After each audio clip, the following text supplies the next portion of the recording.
नमस्कार विद्यार्थी मित्रांनो, स्कॉलरशिप आणि बरंच काही या आपल्या यूट्यूब चॅनलमध्ये तुम्हा सर्वांचं मनापासून स्वागत। आज आपण इयत्ता 3री साठी गणित आणि मराठीची पुढची सराव प्रश्नपत्रिका म्हणजे सराव प्रश्नपत्रिका क्रमांक 7 ही सोडवणार आहोत। यातील प्रत्येक उदाहरण आपण कसं पटकन सोडवायचं हे समजून घेणार आहोत। याच्या अगोदरचे जर व्हिडिओ तुम्ही पाहिले नसतील तर ते नक्की पहा। आपली प्रश्नपत्रिकांचे भरपूर व्हिडिओ करून झालेले आहेत। जेवढे वेगवेगळे प्रश्न तुमच्या हाताखालून जातील तेवढे तुम्हाला पेपरमध्ये प्रश्न सोडवणं सोपं जाईल। म्हणून चॅनलवर नवीन असाल तर सबस्क्राइब करायला सुद्धा विसरू नका। आणि आजच्या व्हिडिओला आता आपण सुरुवात करूयात। पहा, सराव प्रश्नपत्रिका क्रमांक 7 घेतलेली आहे आपण। सुरुवातीला मराठीचे प्रश्न आहेत तर इथे उत्तरा दिलेला आहे आणि उत्तरा वाचून उत्तर शोधायचे आहेत। शेतमळ्यांना कशाचे स्वरूप प्राप्त झाले? पहा, आता संध्याकाळचे 7 वाजले, नभ मेघांनी दाटून आले, अचानक सोसाट्याचा वारा सुटला, थोड्या वेळाने विजेचा कडकडाट सुरू झाला, छातीत धडकी भरवणाऱ्या ढगांचा गडगडाट सुरू झाला, विजांच्या कडकडाटाने आबालवृद्धांच्या काळजाचा ठाव चुकला, मुसळधार पाऊस सुरू झाला, मातीचा गंध भरारीने सगळीकडे पसरला, बघता बघता रस्त्याने ओहळ वाहू लागले, मुलेही रिमझिम पावसात आनंद लुटू लागली, शेतमळ्यांना जणू तळ्याचे स्वरूप आले। आपल्याला हाच प्रश्न आहे की शेतमळ्यांना कशाचे स्वरूप प्राप्त झाले? तळ्याचे। हे पहा, शेतमळ्यांना तळ्याचे स्वरूप आले। पर्याय क्रमांक 1। पुढे पहा, विजांच्या कडकडाटाने कोण घाबरले? आपण आत्ताच वाचलं, विजांच्या कडकडाने आबालवृद्ध काळजाचा ठोका चुकला। आबालवृद्धांच्या, आबालवृद्ध म्हणजे लहान मुलं आणि लहान मुलांपासून म्हाताऱ्या माणसांपर्यंत। तर पहा, आबालवृद्ध। पर्याय क्रमांक 4। आता कविता दिलेली आहे, कवितेवरील प्रश्न आपल्याला शोधायचे आहेत। आपण कविता वाचूया किंवा कविता न वाचता पहा, मोराला काय हवे आहे? मोर कुठे शब्द दिसतोय? पहा, जर तुम्हाला वाचायला खूप वेळ लागत असेल तर मोर हे पहा, मोराची मात्र छोटे छोटे पक्षी आणि मोराची मात्र मोर भारताचा राष्ट्रीय पक्षी, नाचे मयूर डौल। पहा, मोराला काय हवे आहे? मोरांचा टाहो रानात, मोराला मात्र माळरान हवे। पहा, काय हवे? काय हवे हा शब्द आपण शोधला, हवे। मोराला काय हवे? माळरान हवे। पर्याय क्रमांक 3। पुढे पहा, बदकांचे थवे कोठे आहेत? आता इथे पहा, बदक, बदक शब्द शोधा, बदक, बदकांचे थवे पाण्यावर। पहा, बदकांचे थवे पाण्यावर। पर्याय क्रमांक 4। पुढे पहा, पुढील वाक्यातील योग्य क्रियापदाचा पर्याय शोधा। मुलांनी आनंदाने आरोळ्या, आरोळ्या काय? आता एक आरोळी अनेक आरोळ्या, मग आरोळ्या ठोकतात, फोडल्या, ठोकल्या, देतात। मुलांनी आनंदाने आरोळ्या ठोकल्या, दिल्या होईल किंवा ठोकल्या होईल, फोडल्या, ठोकतात, देतात असं होणार नाही। मुले आनंदात आरोळ्या देतात असं झालं असतं, परंतु मुलांनी आनंदाने आरोळ्या ठोकल्या। पर्याय क्रमांक 3। पुढील वाक्यातील विशेषण ओळखा। मानसीने सुरेल गाणे म्हणून श्रोत्यांची मने जिंकली। कसे गाणे? सुरेल गाणे। आपण कसा हा शब्द विचारला की मग आपल्याला याचं उत्तर मिळतं, तर कसे गाणे? सुरेल गाणे। पर्याय क्रमांक 4। खालीलपैकी कोणता शब्द पुल्लिंगी व स्त्रीलिंगी आहे? आता पहा, लेखिका स्त्रीलिंगी आहे, इंजिनियर गवळी पुल्लिंगी आहे, लोहार पुल्लिंगी आहे। इंजिनियर स्त्रीलिंगी पण आणि पुल्लिंगी पण होऊ शकतं, मग इंजिनियर ही स्त्री असू शकते किंवा पुरुष सुद्धा असू शकतो। तर ब, फक्त ब योग्य। पहा, दुसऱ्याच नंबरला दिलेला आहे, फक्त ब योग्य। पर्याय क्रमांक 2। खालीलपैकी भविष्यकाळी क्रियापद कोणते? खेळला, खेळतो, खेळत आहे, खेळेल। खेळेल म्हणजे पुढे होणार आहे, अजून ती क्रिया भविष्यामध्ये होणार आहे असं जिथे लिहिलेलं असतं ते असतं भविष्यकाळी क्रियापद। तर खेळेल, खेळलेला नाही, खेळत आहे हा वर्तमान काळ होईल। पर्याय क्रमांक 4। दुर्लक्ष करणे या अर्थाचा वाक्प्रचार शोधा। दुर्लक्ष करणे म्हणजे कानाडोळे करणे का? बरोबर, म्हणजे सुद्धा दुर्लक्ष करणे। डोळे उघडणे म्हणजे दुर्लक्ष होत नाही। लक्ष न देणे म्हणजे सुद्धा दुर्लक्ष करणे। म्हणजे अ, ब आणि ड कुठे आहे? अ, ब, ड योग्य। पर्याय क्रमांक 2। पुढे पहा, खालीलपैकी अशुद्ध शब्दाचा पर्याय ओळखा। कुटुंब, निबंध, धांदल आणि मुंबई। आता निबंधाला नेहमी पहिली वेलांटी असते, बरोबर आहे। धांदल पण बरोबर आहे। मुंबईमध्ये पण इडलिंबूचा असतो, बरोबर आहे। कुटुंबमध्ये क ला आणि ट ला पहिलाच उकार असतो, म्हणजे हे आहे अशुद्ध शब्द। पर्याय क्रमांक 1। पुढील म्हण पूर्ण होण्यासाठी रिकाम्या जागी पर्यायातील योग्य शब्द शोधा. कोंड्याचा टिंबटिंब करून खाणे. काय? कोंड्याचा मांडा करून खाणे. रवा काला भात होत नाही, कोंड्याचा मांडा करून खाणे. पर्याय क्रमांक 3. पुढे पहा, संवादावर आधारित प्रश्न आहेत. अमित, काय चालले? काहीही नाही, ये बस. उद्यापासून आपली चाचणी परीक्षा. अभ्यास झाला असेल ना तुझा? अमित, हो, अभ्यास खूप झालाय, पण प्रश्न कशा पद्धतीने विचारले जातील याची भीती वाटते रे सुमित. अरे, तुझा अभ्यास झालाय ना, मग काय भीती? ते बघ, उमेश आणि उदय अभ्यास न होताही उन्हामध्ये किती मजा करत आहेत. अरे अमित, महेशही घरीच आहे, तो आजारी असल्याने परीक्षा देणार नाही. ठीक आहे, येऊ का मी आता? तुझ्या घरी येऊन बराच वेळ झाला, मी निघतो. आता वरील संवाद कोठे झाला? इथे पहा. अरे अमित, महेशही घरीच आहे हे सांगितले. त्यानंतर तुझ्या घरी येऊन बराच वेळ झाला, म्हणजे संवाद कुठे झालेला आहे? अमितच्या घरी. पर्याय क्रमांक 4. पुढे पहा, संपूर्ण अभ्यास कोणाचा झाला होता? संपूर्ण अभ्यास पहा कोणाचा झालाय? अमितचाच. अरे, तुझा अभ्यास झालाय ना, मग काय भीती? अमितचा. हो, खूप अभ्यास झाला. अमित बोलतोय सुरुवातीला, म्हणजे अमितचा अभ्यास झालेला आहे. पर्याय क्रमांक 3. पुढे, सुसंगत या शब्दाचा विरुद्धार्थी शब्द पर्यायातून शोधा. आता सुसंगतच्या विरुद्ध काय आहे? असंगत, संगत, विसंगत. कुसंगत तर सुसंगतच्या विरुद्ध आहे विसंगत. पर्याय क्रमांक 3. पुढे पहा, खालीलपैकी जोड शब्द नसलेला शब्द शोधायचा आहे. भेटगाठ, थाटमाट, दानधर्म, सणवार. आता दानधर्म, थाटमाट, सणवार हे जोड शब्द आहेत, परंतु भेटगाठ हा जोड शब्द नाही. आता पहा, रिकाम्या जागी शब्द निवडून सुसंगत वाक्यांचा परिच्छेद तयार करायचा. आकाश टिंबटिंब ढगांनी भरून आले, पावसाची टिंबटिंब जोरात आली, पाऊस थांबल्यावर टिंबटिंब आपल्या घरट्याकडे गेले. आता ही जी 2-3 वाक्य असतात ती एकमेकांवर अवलंबून असतात, त्यामुळे मग पावसाचं आहे ना वर्णन, मग आकाश कोणत्या ढगांनी भरून आले? काळ्या ढगांनी. इथे 16चं उत्तर येईल. पर्याय क्रमांक 2. पावसाची टिंबटिंब जोरात आली. आता पावसाची थेंब आली म्हणतो का आपण? पावसाची लाट आली नाही, पावसाची थंडी तर होणारच नाही, पावसाची सर जोरात आली. पर्याय क्रमांक 3. पाऊस थांबल्यावर टिंबटिंब आपल्या घरट्याकडे गेले. आता प्राणी घरट्यात राहतात का? वेली घरट्यात राहतात का? मुले घरट्यात राहतात का? नाही, तर पक्षी आपल्या घरट्याकडे गेले. पर्याय क्रमांक 4. म्हणजे सुसंगत वाक्याचा परिच्छेद हे एकमेकांवर अवलंबून असतात उत्तर, त्यामुळे लगेच घाई करायची नाही. खालची वाक्य सुद्धा पाहायची आणि नंतर योग्य पर्याय आपल्याला निवडायचा आहे. आता शब्दकोडे पूर्ण करण्यासाठी योग्य अक्षर शोधायचे. पहा, अ घालून पहा. अजबाबदार योग्य वाटते का? नाही. निजबाबदार नाही, नाजबाबदार नाही, बेजबाबदार. बेजबाबदार, बेसावध, बेईमान म्हणजे पर्याय क्रमांक 3 हे योग्य आहे. बे घातल्यानंतर 3ही शब्द व्यवस्थित तयार होतात. कर्तव्य पार पाडण्यात तत्पर असणारा या शब्दसमूहाबद्दल एक शब्द पर्यायातून शोधा. आता तत्पर असणारा आपल्याला दिसते ना, मग इथेच पहा, कर्तव्य तत्पर. बरोबर आहे. कर्तव्य शून्य होणार नाही. कर्तव्य लक्ष हा शब्द नसतोच. कर्तव्य दक्ष नाही म्हणता येणार त्याला, परंतु कर्तव्य तत्पर हा अधिक योग्य शब्द आहे. पर्याय क्रमांक 3. खालील पर्यायातून अयोग्य जोडीचा पर्याय शोधा. तारकांचा चमचमाट बरोबर आहे. नाण्यांचा छनछनाट बरोबर आहे. पंखांचा फडफडाट बरोबर आहे. पाण्याचा सळसळाट असतो का? नाही. पानांचा सळसळाट असतो, पाण्याचा खळखळाट असतो, म्हणजे पर्याय क्रमांक 2 हे चुकीची जोडी आहे. पुढे पहा, खाली दिलेले शब्द शब्दकोशातील वर्णानुक्रमे लावल्यास कोणता पर्याय योग्य येईल? ट नंतर पहा, ट नंतर क नसतो, म्हणजे हे येणार नाही. अ नंतर क, पुन्हा क, का,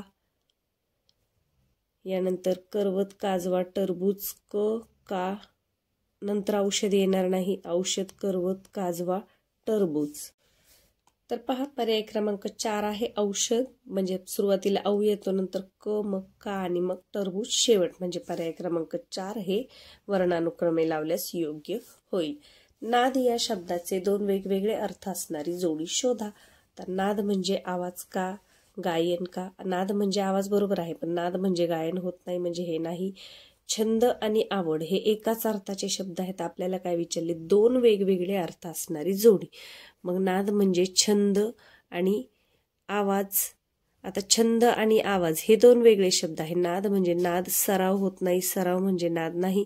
तर नाद या शब्दाचे दोन अर्थ आहे. नाद म्हणजे छंद सुद्धा आणि नाद म्हणजे आवाज सुद्धा. मंदिरामध्ये घंटेचा नाद ऐकू येतो, तो म्हणजे काय? नाद, आवाज. आणि तिला चित्र काढण्याचा नाद आहे म्हणजे छंद आहे. म्हणजे इथे दोन वेगवेगळे अर्थ नादचे आलेले आहेत. पर्याय क्रमांक 3. हे अशा प्रकारचे प्रश्न सोडवण्यासाठी शब्दसंपत्ती तुमची चांगली असणं महत्त्वाचं आहे. पुस्तकामध्ये एका शब्दाचे भिन्न अर्थाचे भरपूर छान छान असे शब्द दिलेले आहेत. तुम्ही ते वारंवार मधून अधून वाचत चला, म्हणजे असे प्रश्न तुम्हाला पटकन सोडवता येतात. तुमच्या पाठ्यपुस्तकातील रोपटे या पाठाचे लेखक कोण आहेत? आता तुमचे लेखक पाठ असायला हवेत. तर कोण आहेत लेखक रोपटेचे? गेणू शिंदे. पुढे गणितचा विभाग सुरू झालेला आहे. पहा, खाली दिलेल्या संख्या उतरत्या क्रमाने मांडल्यास शेवटी कोणती संख्या येईल? 250, 250, 150, 250, 350. आता मुद्दाम इथे संख्या या अक्षरामध्ये दिलेल्या आहेत. उतरत्या क्रमाने मांडायच्यात म्हणजे सर्वात शेवटी कोणती संख्या असणार आहे? छोटी संख्या असणार आहे. उतरता क्रम वरून उतरायचे खाली, मग पहिल्यांदा मोठी, मग नंतर छोटी, मग नंतर छोटी, म्हणजे उतरत्या क्रमाने सगळ्यात शेवटी सगळ्यात छोटी संख्या येईल. तर पहा, 250 म्हणजे 250, 250 म्हणजे 175, 150 म्हणजे 150, 250, 350 हे तर येणार नाहीत. मग 250 आणि 150 मध्ये सर्वात छोटं कोणतं आहे? 150, 150 आणि हे 175 होतं. म्हणजे पर्याय क्रमांक किती आहे? पहा, 150. पर्याय क्रमांक 2. असं तोंडी नाही जमलं तर तुम्ही संख्या स्वतः कच्चं काम करायला जिथे जागा असेल तिथे लिहायच्या आहेत. 3 अंकी मोठ्यात मोठ्या समसंख्येतून 2 अंकी लहानात लहान विषम संख्या वजा केली तर येणाऱ्या उत्तरातील एकक स्थानचा अंक कोणता? आता याच्यासाठी 3 अंकी मोठ्यात मोठी समसंख्या तुम्हाला माहीत पाहिजे. आता 3 अंकी मोठ्यात मोठी संख्या कोणती आहे? 999. परंतु ही सम आहे का? एकक स्थानी 9 घेतले तर नाही, मग आपल्याला काय घ्यावं लागेल? 998. आता ही सम झाली, एकक स्थानी 8 आले. आणि लहानात लहान विषम संख्या 2 अंकी. आता 2 अंकी लहानात लहान संख्या कोणती आहे? 10. परंतु 10 विषम आहे का? 10 सम आहे, मग 10च्या पुढची एक संख्या आपल्याला घ्यायला लागेल, म्हणजे ती कोणती येईल? 11. मग काय सांगितले? वजाबाकी यांची करायची आणि उत्तरातील एकक स्थानचा अंक म्हणजे 998 वजा 11 केलं तर एकक स्थानी कोणता अंक येईल? 8तून 1 गेले 7. पूर्ण वजाबाकी करत बसायची गरज नाही, आपल्याला एकक स्थानचाच अंक विचारलेला आहे. तर पर्याय क्रमांक पहा 3. आता हे मी पुन्हा एकदा समजून सांगते. 1 अंकी मोठी संख्या कोणती आहे? 9. 2 अंकी मोठी संख्या कोणती आहे? 99. 3 अंकी 999. पण आपल्याला मोठ्यात मोठी समसंख्या विचारली, मग 9 जर आपण घेतलं तर 9 हे विषम आहे, कारण एकक स्थानी 1, 3, 5, 7, 9 हे अंक आले तर संख्या विषम होते आणि 0, 2, 4, 6, 8 आले तर सम येते. मग समसंख्या करण्यासाठी आपण याच्यातून एक कमी करूया, मग 998 केली आपण. आणि 2 अंकी लहानात लहान संख्या कोणती आहे? ती आहे 10. मग 10 ही सम आहे, आपल्याला विषम संख्या सांगितली म्हणून आपण पुढची संख्या घेतली, कारण 10च्या अगोदर काय आहे?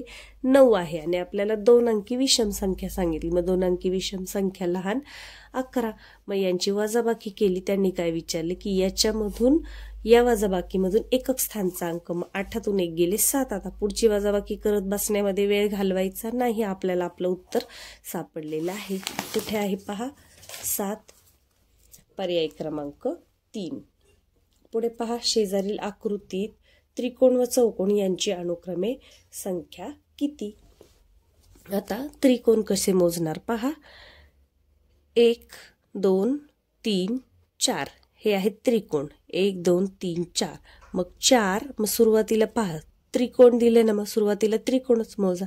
आणि मग चौकोन 1, 2, 3, 4, 5, 6, 7, 8 आणि हा एक मोठा 9. पण आपल्याला हे चौकोन मोजायची सुद्धा गरज नाही, अनुक्रमे विचारले ना. अनुक्रमे म्हणजे या क्रमाने, जे प्रश्नामध्ये क्रम आहे ना विचारलेला त्याच क्रमाने. मग त्रिकोण व चौकोन, मग त्रिकोण शोधले आपण 1, 2, 3, 4. इकडे कुठेच त्रिकोण तयार होत नाही, मग 4 असा पर्याय कुठे? एकाच ठिकाणी आपल्याला दिसतोय पहा, पर्याय क्रमांक 2. म्हणजे चौकोन मोजले नाहीत तरी सुद्धा आपल्याला याचं उत्तर सापडू शकतं, पर्याय क्रमांक 2. यानंतर 7/9 व 9/9 या बरोबर किती? आता हे मांडून पण करू शकतो आणि तोंडी सुद्धा करू शकतो. 7/9 म्हणजे 7/9 अधिक काय सांगितलंय 9/9 9/9. मग 7 आणि 9 किती? 7 आणि 7 14 15 16 16/9. कुठे आहे पहा 16/9? पर्याय क्रमांक 2. पुढे पहा 60/10 गुणिले 3 बरोबर किती? आता हे आपण तोंडी सुद्धा करू शकतो. असं मिक्स उदाहरण जेव्हा येतं तेव्हा सुरुवातीला भागाकार करून घ्यायचा, त्याच्यानंतर गुणाकार, मग बेरीज आणि मग वजाबाकी. आता 60 मी करून दाखवते तोंडी करण्यापेक्षा, कारण प्रत्येकाला तोंडी समजेलच असं नाही. 60/10 गुणिले 3. अशा वेळेला आता कंस तर नाहीये, मग आपल्याला सुरुवातीला भागाकार करून घ्यायचंय. मग भागाकाराचं उत्तर इथे खाली लिहायचं. पहा 60ला 10ने भागले तर 10×6 म्हणजे ह्याचं उत्तर येणार आहे 6. गुणिले चिन्ह आहे असं ठेवा, 3 आहे असं घ्या. आता यांचा गुणाकार करा. 6 त्रिक किती आले आहेत? 18. कुठे आहे पहा 18. पर्याय क्रमांक 1च आहे आपलं उत्तर. तोंडी सुद्धा करू शकतो. 10×6 म्हणजे इथे 6 आले, मग 6 त्रिक 18. आता पहा 527 या संख्येत 412 ही संख्या मिळवली तर येणाऱ्या संख्येच्या शतकस्थानच्या स्थानिक किंमत किती येईल? 527 मध्ये 412 मिळवायचे. संख्या मांडून घ्या.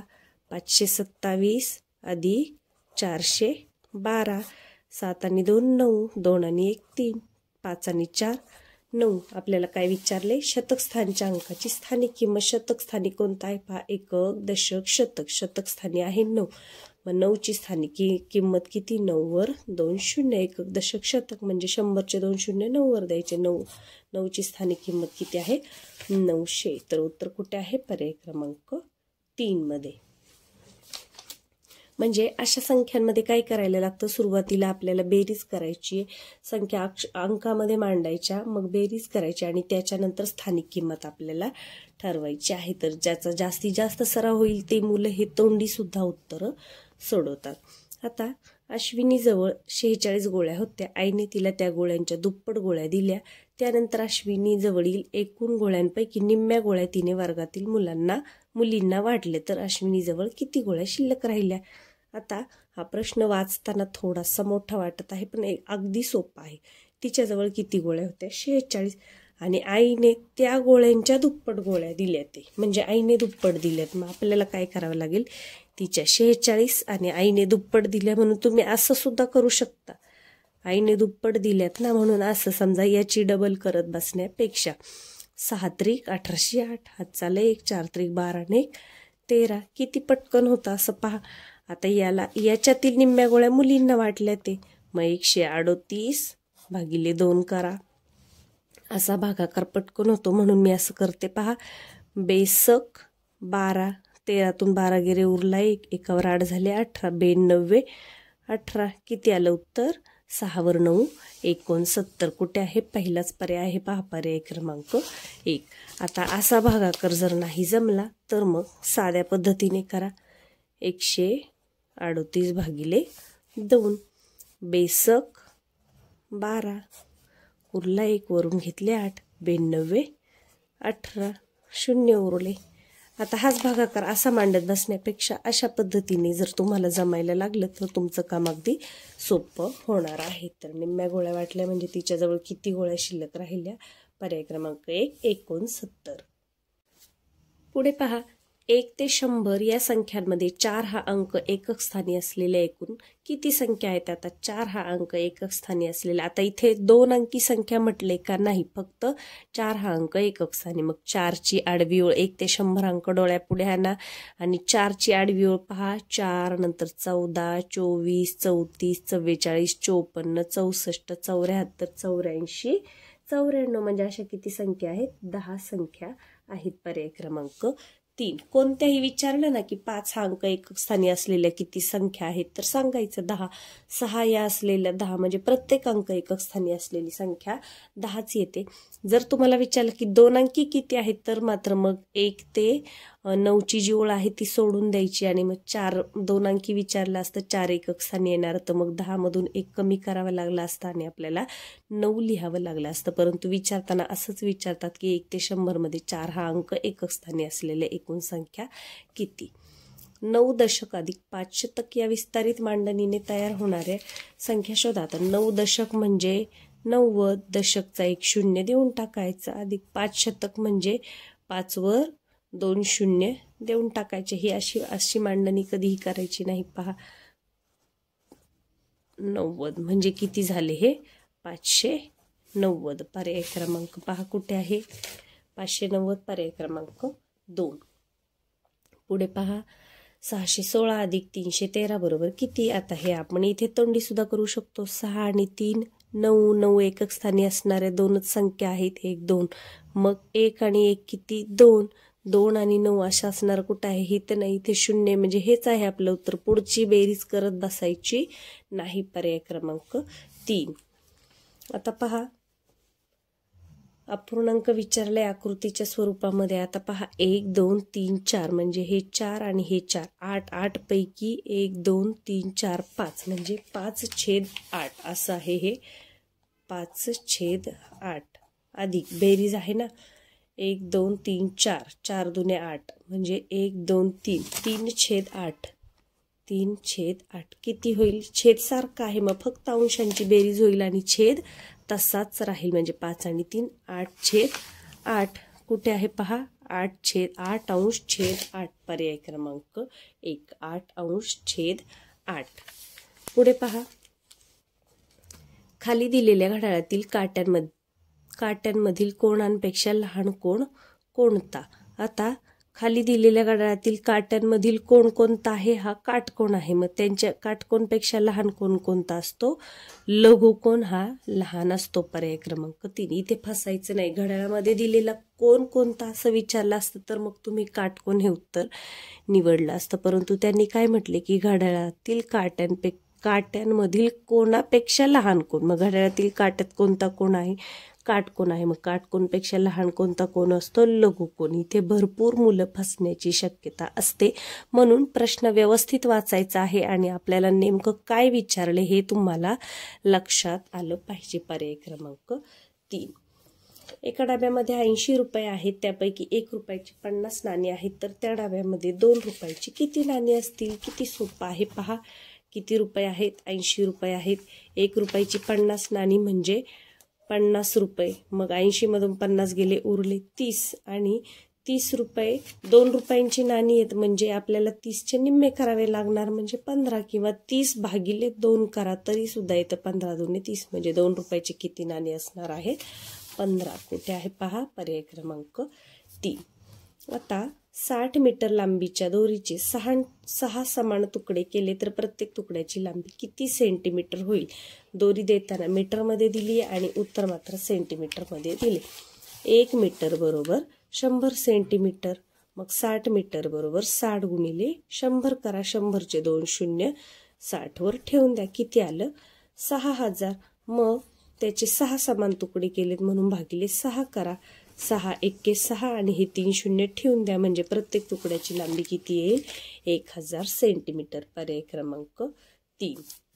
पुढे पहा विजयने 9/11 तास मराठीचा व 5/11 तास गणिताचा अभ्यास केला तर त्याने किती तास जास्त मराठीचा अभ्यास केला. किती जास्त कितीने कमी विचारल्यावर आपल्याला काय करावं लागतं, वजाबाकी. म्हणजे 5/11 मधून 9/11 मधून 5/11 वजा करायचे. छेद सारखे आहेत म्हणजे अंशांची वजाबाकी होईल. तर 9तून 5 गेले किती उरतात, 4 म्हणजे 4/11 कुठे आहे, पर्याय क्रमांक 2. तोंडी सुद्धा हे उत्तर आपण करू शकतो.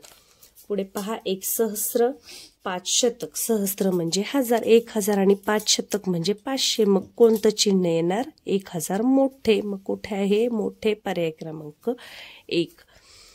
या आकृती संबंधी योग्य विधान कोणते? हा काय आहे? आयत आहे. मग पहा, 2 कोन लघुकोन असतात, चुकीचं आहे. आयताचे 4ही कोन हे काटकोन असतात. सर्व बाजूंची लांबी समान असते का? अजिबात नाही. आयताच्या समोरील बाजू समान लांबीच्या असतात. सर्व बाजूची लांबी समान असली तर त्या आकृतीला चौरस म्हणतात. 4 कोन काटकोन असतात, बरोबर आहे. 4 शिरोबिंदू असतात, बरोबर आहे. 1 2 3 4 म्हणजे कोणती विधानं योग्य आहेत? क आणि ड. कुठे दिले? पर्याय क्रमांक 3, क आणि ड बरोबर. पुढे पहा, 15 गुणिले 10 बरोबर 150. तर 150 गुणिले 0 बरोबर किती?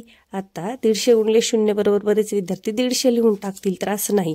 कोणत्याही संख्येला शून्याने गुणलं किंवा शून्याला कोणत्याही संख्येने गुणलं तर उत्तर 0च येते. हे नेहमी लक्षात ठेवा. म्हणजे पर्याय क्रमांक 4. खालील पर्यायातून चुकीच्या जोडीचा पर्याय शोधा. अर्धा किलोग्रॅम बरोबर 500 ग्रॅम बरोबर आहे.